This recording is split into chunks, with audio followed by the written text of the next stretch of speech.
पारादीप पौर उपाध्यक्ष आक्रमण घटना अभियुक्त मानक गिरफ करने नहीं पुलिस विलंब हो पारादीप बीजेडी पक्षर पारादीप आदर्श थाना घेरिबा सह प्रतिवाद सभा करा जायछि। चलित मास 14 तारिख राति में 5 जन दुर्बृत्त एक कार रे आसी पौर उपाध्यक्षा छबिलता राउत और तांको स्वामी नरेंद्र राउत मुंडे रिभल्वर लगाई आक्रमण कर फेरार हो जाइथिले। घटना को 8 दिन बीती जाइथिले मध्य पुलिस काहाको एपर्यंत गिरफ करि पारि नाही। अभियुक्त को गिरफ करने दाबी करी पारादीप बीजेडी पक्षर पारादीप आदर्श थाना घेराव करने सह थाना फाटक सम्मुखें विक्षोभ प्रदर्शन सभा करा जायथिला। बीजेडी नेता तथा पूर्वतन विधायक संबित राउतराय, बीजेडी नेता अरिंदम सरखेल, कुमारवर नायक, कैलाश साहू, समीर विश्वाल, सुशील महापात्र, रश्मिरंजन परिड़ा, ज्योतिकांत परिड़ा, पारादीप पौर पारिषद मनोज नायक, पारिषद प्रभाती नायक, बीजेडी महिला नेत्री मणिदीपा सरखेल, सबिता महापात्र प्रमुखों सह पारादीप बीजेडीर शताधिक बीजेडी कर्मी प्रतिवाद सभारे जोगदे अभियुक्त मानक तुरंत गिरफ करने पुलिस प्रशासन को अनुरोध करथिले। अभियुक्त मानक 3 ରୁ 4 दिन मध्य गिरफ कराजिबो बोली पारादीप डीएसपी संतोष जेना बीजेडी नेता मानक प्रतिश्रुति देबा परे बीजेडी कर्मी माने थाना घेराव बंद करथिले। पारादीप म्युनिसिपालिटी भाइस चेयरमैन को ऊपर जो अटैक होता एवं जो आक्रमण होता से आक्रमण उपर 8 दिन है एफआईआर दिया थाना कौन रकम कार्यानुष्ठान पुलिस ग्रहण कर आज पारादीप मॉडल पुलिस स्टेशन को घेराव करा जाइथला एवं डीएसपी सार सहित आलोचना और आई सार सहित आलोचना कला सी पूर्ण प्रतिश्रुति देइचंती जे आसंता 4-5 दिन भितर से निश्चित दोषी को धरिबे एवं फॉरवर्ड करिवे न तो ये आंदोलन आगामी दिन में आउरी बड़ आकार कराजिबो। कहीं जदि निर्वाचित प्रतिनिधि सुरक्षित नुह पारादीप रे ताले जनसाधारण केमती सुरक्षित हम किछि युवक गोटे प्रतिनिधि घर को जाई निर्वाचित प्रतिनिधि घर को जाई कबाट बाड़ी कबाट खोलला परे तांको उपरे आक्रमण करुचंती जीवन में मारिदेवाई चेष्टा करुचंती। ये एक निंदनीय घटना या दृढ़ हस्तर आम विरोध करुचु एवं पुलिस प्रशासन या गुरुत्व सहकार नहीं दोषी को तुरंत दंड देवाई व्यवस्था करने आज आमर दाबी थिला एवं सी कहते 4-5 दिन भितर निश्चित सी दोषी को धरिवे पड़ी थी पारे आम केमती कहूँ डबल इंजिन सरकार आसला परे जो भाया भाव में law and order situation Paradip रे होउची ये निंदनीय घटना एवं पुलिस प्रशासन को दृढ़ हस्तर या दमन करिया पड़ो। कौन कारण से तो आज आंदोलन होता से आज थाना घेराव होता से आम समस्ते आसीलु आम प्रशासन को दृढ़ हस्तर आम दाबी जनइलु और सी आमको पूर्ण प्रतिश्रुति देते आगामी 4-5 दिन भितर से निश्चित दोषी को धरिवे।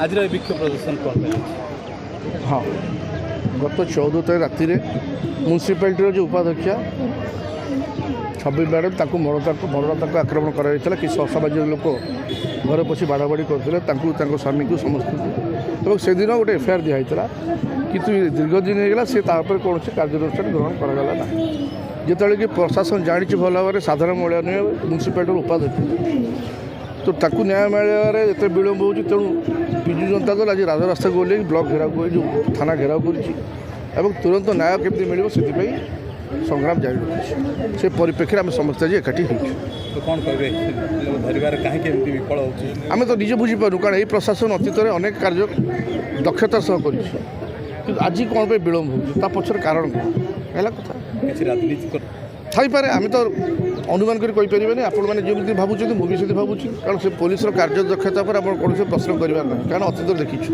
कि आज विलम्ब कौन पूरा तुरंत डबल इंजिन सरकार किए व्यतिक्रम कहीं हो तेणु से गोटे कथा मुझे कहली सब संकट माड़ी माड़ी आसू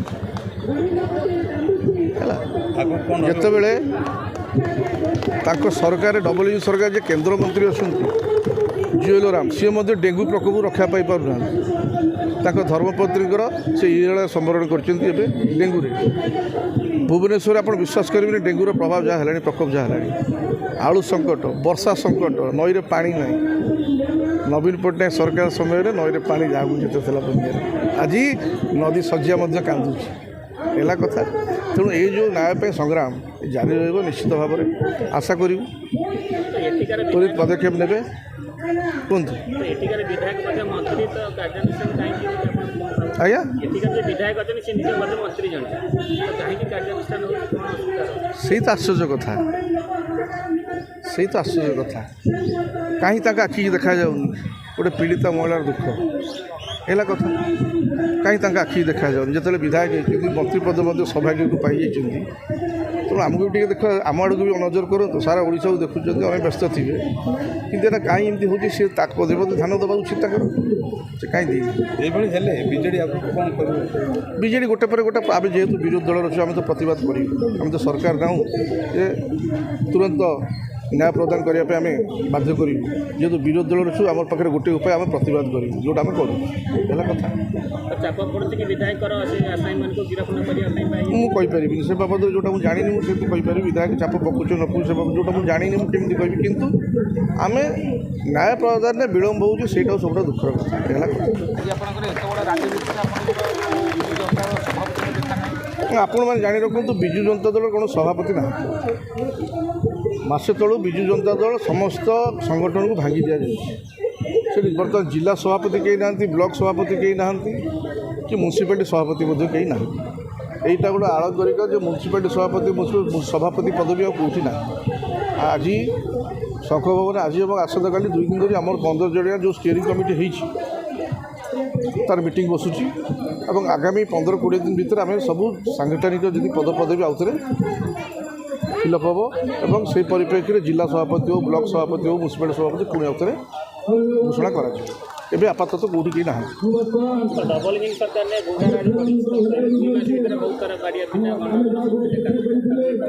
ଦେଖନ୍ତୁ ମୁଁ ସେଇ ଗୋଟେ କଥା କହିଲି, ମାଆ ଠାରୁ ଯିଏ ଅଧିକା ଭଲ ପାଏ ତାକୁ ଡାଣି ଦିଏ। ଓଡ଼ିଆ ଅସ୍ମିତା ଓଡ଼ିଆ ଓଡ଼ିଆ ଓଡ଼ିଆ ଓଡ଼ିଆ ପାଇଁ ଏତେ, ତାହେଲେ ଯଦି ଓଡ଼ିଆ ଓଡ଼ିଆ ଏତେ ହେଉଛି ତାହେଲେ ଓଡ଼ିଆ ଗୋଟେ ମହିଳା ପୀଡ଼ିତା ମହିଳା ଏବଂ ଉପାଧ୍ୟକ୍ଷା ସିଏ ତାକୁ ନ୍ୟାୟ ଦେବରେ ଏତେ ବିଳମ୍ବ କାହିଁ ହେଉଛି? ତେଣୁ ଅନେକ କିଛି କଥା ସରକାର ନୂଆ ନୂଆ ଆସିଛି, ଯେଉଁଟା ଆଶା କରିନଥିଲେ ସେଇଟା ପାଇଯାଇଛନ୍ତି। ଆମେ ମଧ୍ୟ ବିରୋଧୀ ଦଳର ଅଛୁ, ଆମେ ଦେଖୁଛୁ କେଉଁ ଟାଇପ୍ର ଶାସନ କରୁଛନ୍ତି। ଆସୁ ଆସୁ ସଙ୍କଟ ମାଡ଼ି ଆସିଲାଣି। ଆଳୁ ସଙ୍କଟ ହେଉ, ପାଣି ସଙ୍କଟ ହେଉ, ମଶା ସଙ୍କଟ ହେଉ, ସବୁ ପ୍ରକାର ସଙ୍କଟ ଆସିଲାଣି। ସେମାନେ କିପରି ଭାବରେ ସେ ସଙ୍କଟରୁ ଓଡ଼ିଶାବାସୀକୁ ଉଦ୍ଧାର କରୁଛୁ ତା ମଧ୍ୟ ଆମେ ଦେଖିବୁ। ଆଜି ଦେଖିଲୁ ଅର୍ପଣ ଚାଉଳ ନାଳରେ ଗଦା ହେଉଛି। ତେଣୁ ଆମେ ବୁଲି ବୁଲି ଭକ୍ତଙ୍କ ଠାରୁ ଅର୍ପଣ ଚାଉଳ ଗ୍ରହଣ କଲୁ, ସେମାନେ ତାକୁ ନାଳରେ ପକାଇଲେଣି। ତ ବର୍ତ୍ତମାନ ତା ମଧ୍ୟ ଦେଖୁଛୁ। ତେଣୁ ଆମେ ପରିକ୍ରମା ପ୍ରକଳ୍ପ କଲୁ, କିନ୍ତୁ ଠାକୁରଙ୍କ ପେଜ ପାଣି ଆସି ବାହାରେ ଗଲାଣି, ତା ମଧ୍ୟ ଦେଖୁଛୁ। ତେଣୁ ଅନେକ କିଛି କଥା ହେଉଛି, ସେ କେମିତି ସଙ୍କଟରୁ ସବୁ ଉଦ୍ଧାର କରୁଛନ୍ତି ଓଡ଼ିଶାବାସୀକୁ ଆମେ ଦେଖୁଛୁ। ଆଶା କରୁଛୁ ଓଡ଼ିଶାବାସୀ ସେ ଶୀଘ୍ର ଉଦ୍ଧାର କରିବେ।